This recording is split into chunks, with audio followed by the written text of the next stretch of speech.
Hello everyone. तो Ben 10 season 3 episode 1 के शुरू में हम मैक्स, बेन और गवेन को माउंट रशमोर के पास एक जगह कैंपिंग की तैयारी करता देखते हैं। हमें पता चलता है कि आज मैक्स का 60वां बर्थडे है, लेकिन उनके लिए बेन ने बर्थडे केक लाना था जो कि वह भूल गया था, और इस बात पर गवेन बेन को डांटती है। अभी उन दोनों की बहस जारी थी कि अचानक वहाँ एक पोर्टल ओपन होता है और एक मास्क पहनी लड़की गवेन को पोर्टल के अंदर ले जाती है। गवेन को बचाने के लिए बेन एक्सेलरेट बनकर पोर्टल में उनके पीछे चला जाता है। यहाँ एक्सेलरेट गवेन को बचा लेता है। वो मिस्टीरियस लेडी उन दोनों से बात करती है, जहाँ ये बात रिवील होती है कि दरअसल वो लेडी कोई और नहीं बल्कि 20 साल बाद की गवेन ही है। यानी फ्यूचर में गवेन मैजिक करना जानती होगी और अपने मैजिक से ही वो टाइम ट्रेवल कर सकती होगी। गवेन उन्हें कहती है कि मैं एक ज़रूरी काम की वजह से तुम्हें अपने टाइम में लाई हूँ, जिसे सुनकर छोटी गवेन बड़ी एक्साइटेड होती है। दूसरी तरफ बेन भी फ्यूचर में बेन 10,000 बनता है, यानी अब ओमनिट्रिक्स में 10,000 एलियंस थे। यहाँ हम बेन 10,000 का एक बहुत बड़ा स्टैचू भी देखते हैं। तभी वहाँ एक रोबोट राइनो आकर बेन से फाइट शुरू करता है और उनकी फाइट की वजह से बेन 10,000 का स्टैचू भी टूट जाता है। अभी उनकी फाइट चल ही रही थी कि बेन नॉर्मल किड बन जाता है, लेकिन तभी हम वहाँ बेन 10,000 को देखते हैं जो एक्सेलरेट बना हुआ था और वो उस विलन को मार गिराता है। बेन 10,000 बताता है कि ये रोबोट राइनो डॉक्टर एनिमो के लिए काम करता है। बेन 10,000 बड़ी गवेन से कहता है कि इन दोनों को इनके टाइम में वापस भेज दो, और वो वहाँ से अपने हेडक्वार्टर्स चला जाता है। बड़ी गवेन और वो दोनों बातें कर ही रहे होते हैं कि तभी बड़ी गवेन का इमरजेंसी अलार्म बजने लगता है और उसे पता चलता है कि सेक्टर 15D में कोई मसला आ गया है, यानी उन्हें जल्द से जल्द सेक्टर 15D पहुँचना था।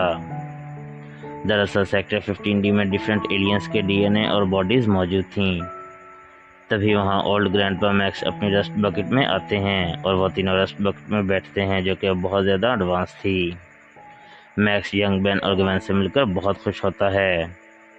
मैक्स और बड़ी गवेन उन्हें रास्ते में बताते हैं कि अब बेन बहुत सीरियस नेचर का हो गया है, जो अब अपनी लाइफ बिल्कुल इंजॉय नहीं करता, और ना ही वो अब गवेन और मैक्स के साथ रहता है, बल्कि वो सारा दिन बस अपने हेडक्वार्टर्स में ही गुजार देता है।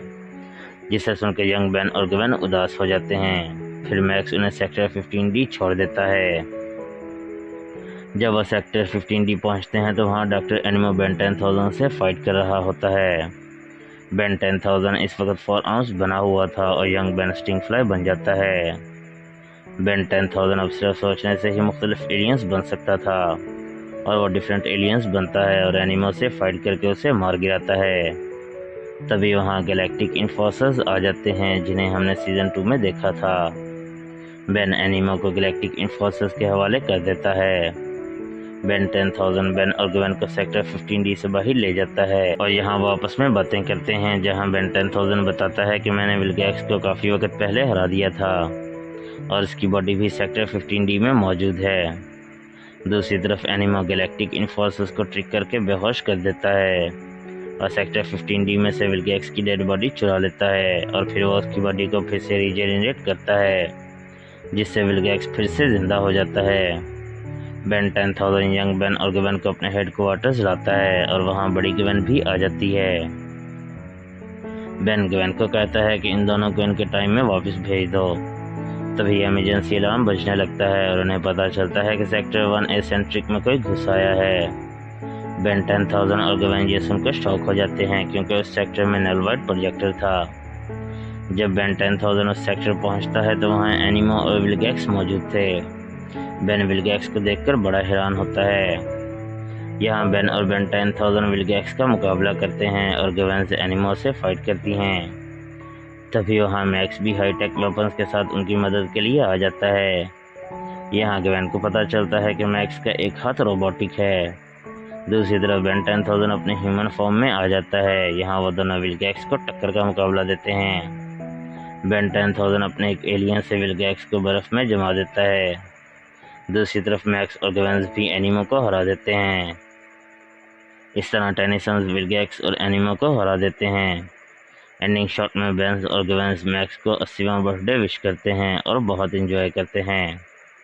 यहाँ ग्वेन यंग बेन और ग्वेन को बताती है कि मैं तुम्हें अपने टाइम में इसलिए लाई थी क्योंकि बेन 10,000 बहुत सीरियस रहता है और मैं चाहती थी कि बेन 10,000 यंगर वर्जन्स को देखे तो उसे ये बात समझ आए कि हम बचपन में लाइफ कैसे एंजॉय करते थे। और अब इस बात को बेन 10,000 समझ गया था और वो उन्हें कहता है कि मैं आइंदा काम और फैमिली दोनों को बराबर टाइम दूंगा और लाइफ एंजॉय करूंगा। फिर ग्वेन पोर्टल ओपन करती है, यंग बेन और ग्वेन को एक बर्थडे केक देती है और वो वापस अपने टाइम में पहुंच जाते हैं। अपने टाइम में पहुंचकर बेन और ग्वेन मैक्स को 60वां बर्थडे विश करते हैं और वो बर्थडे केक देते हैं जो ग्वेन ने उन्हें दिया था। और इसी के साथ ये स्टोरी यहीं एंड हो जाती है और हम भी इस वीडियो को यहीं एंड करते हैं। तो आपसे मुलाकात होगी नेक्स्ट वीडियो में, तब तक के लिए बाय बाय।